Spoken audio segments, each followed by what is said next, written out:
Hello guys, welcome to my channel. Today we are going to see how to resolve if your USB device is not recognized on your Windows 11 computer. Let's fix it guys. You just need to right click on the start icon and select device manager.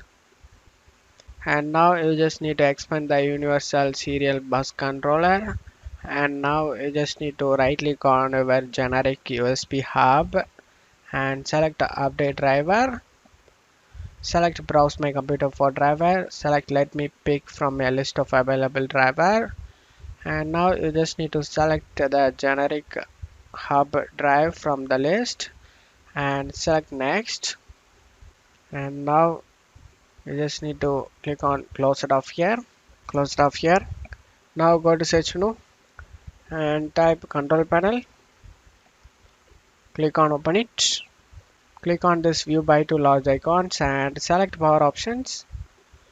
On left side select change when the computer sleeps. Click on it. Select the change advanced power settings.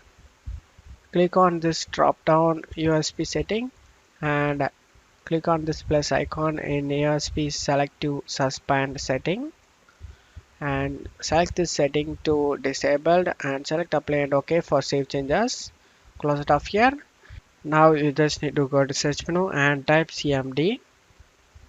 Click run as administrator and select yes. Now in the command prompt window, you just need to check my video description for this command used in my video. Copy it. Tap the bar, right click, eject and paste it in. Press enter.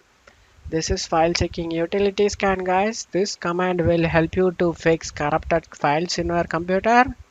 This verification need to get 100% guys, so kindly please wait until this 100% done. After finishing this, go ahead and copy the second command and paste it. After finishing the second command, you just need to go ahead and restart your PC. After restarting your PC, hopefully your issue has been resolved guys. That's it for today's video guys. Give me a like and subscribe. Thank you.